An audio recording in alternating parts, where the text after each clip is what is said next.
عثمان umpire کا جب and ہوتا ہے تو یہ معاہدہ طے پاتا ہے سوئٹزرلینڈ کے شہر لوزائن میں۔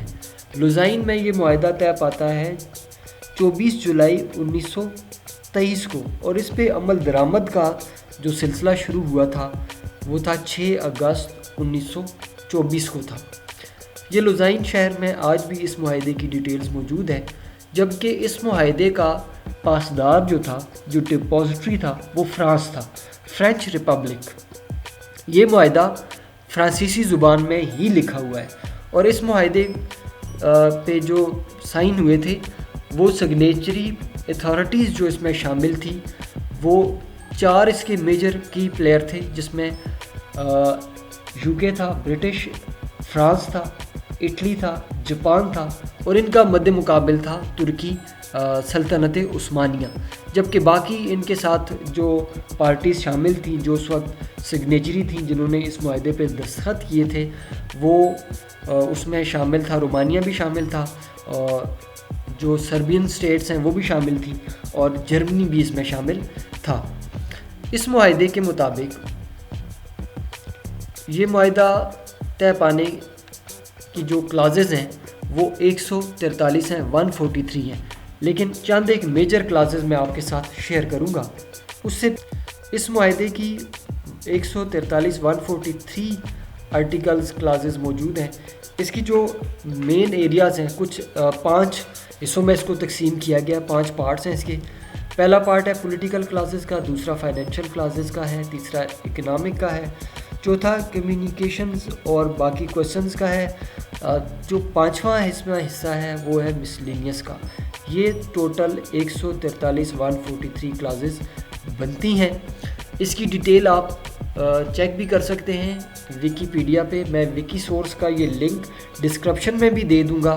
جو احباب اس کو مزید اسٹڈی کرنا چاہتے ہیں، اس کے بارے میں مزید جاننا چاہتے ہیں، وہ اس کی ڈیٹیلز ابھی جا کر دیکھ بھی سکتے ہیں یہاں پہ۔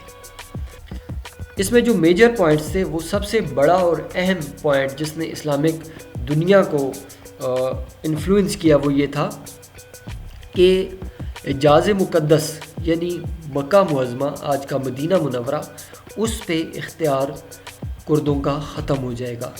جی ہاں، ترکی کی حکومت سے وہ باہر چلے جائیں گے، اور بعد میں وہ جا کے باقاعدہ طور پہ Saudi Arabia, kingdom of Saudi Arabia بنا۔ پھر دوسرا معاہدہ یہ ہوا، اس میں ایک اور پوائنٹ یہ تھا کہ بہت سارے ممالک وہاں پہ آزاد ہوئے، جس میں ارمانیہ ایک ملک تھا۔ اس کے علاوہ وہاں پہ کچھ اور اختیارات تھے جو اٹلی کو دیے گئے تھے، آئس لینڈ کو اختیارات دیے گئے تھے۔ تیسرا جو ایک اور بڑی اس میں چیز تھی وہ یہ تھی کہ جو عثمانی سلطنت کی فوج ہے اس کو صرف 5000 تک محدود کر دیا گیا تھا، وہ 5000 سے زیادہ سپاہی نہیں رکھ سکتے۔ اس کے علاوہ جو وہاں پہ امپلیمنٹیشن کی گئی تھی 143 کلازز میں ساری تو میں یہاں پہ نہیں بتا سکتا، میجر یہ آپ کو ابھی شیئر کر رہا ہوں۔ وہ یہ ہے کہ ترکی کو سیکولر اسٹیٹ بنا گیا تھا، ترکی پہ پابندی لگا دی گئی تھی کہ وہ اپنی معدنیات کو ایکسٹریکٹ نہیں کر سکتا، معدنیات کو نکال نہیں سکتا، یعنی پیٹرول، سونا، لوہا، باقی جو معدنیات وہاں پہ موجود تھی زمین کے اندر، اور اپنے علاقے میں بھی اور باقی اس کی جو اسٹیٹس تھیں اس سلطنت عثمانیہ کی، ان کے اندر سے بھی۔ تو ساحل سمندر جو تھا ترکی کا، اس کو انٹرنیشنل قرار دے دیا گیا تھا۔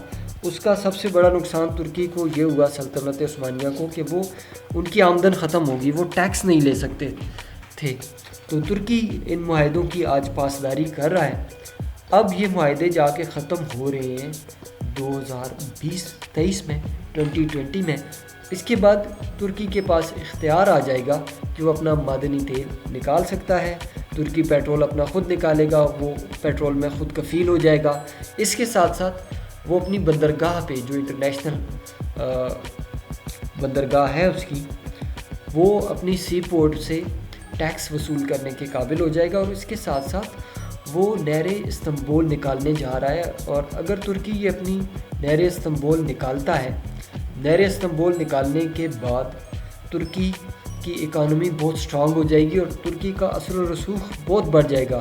جو عالمی تجارت ہے اس پہ ترکی کا اختیار آ جائے گا، اور اس کے بعد ترکی کا جو 2023 میں ترکی کا نقشہ ہے وہ بالکل بدل جائے گا، اور ہو سکتا ہے 2023 میں دنیا کی صورتحال بالکل بدل جائے، ترکی کا اختیار بڑا ہو جائے گا۔ جب ترکی طاقتور ہو جائے گا تو ترکی اپنے اختیار کو استعمال کرے گا، اور پھر اس کے بعد کیا ہوگا یہ آپ خود ہی اس کا اندازہ کر سکتے ہیں۔ ترکی کے پاس وسائل آ جائیں گے، ریسورسز آ جائیں گے، اور بہت سارے ہو سکتا ہے اسلامی ممالک ترکی کو ہیلپ آؤٹ کریں، اور یہ بھی ممکن ہے کہ سلطنت عثمانیہ دوبارہ سے بحال ہو جائے۔ اب 2023 میں کیا ہونے والا ہے یہ تو وقت ہی بتائے گا۔ ناظرین، آپ نے مجھے سنا، اپنے کمنٹ میں بتائیے یہ ویڈیو آپ کے لیے کتنی یوزفل ہے، اور اس چینل کو سبسکرائب کرنا یاد رکھیے۔ مزید ویڈیوز میں آپ کے لیے لاتا رہوں گا۔ یہ میرا چینل موٹیویشن اور کمیونیکیشن کا چینل ہے، ہم ٹریننگز آفر کرتے ہیں۔ آپ کا مجھے سننے کا بے حد شکریہ۔ تھینک یو سو مچ۔ اللہ حافظ۔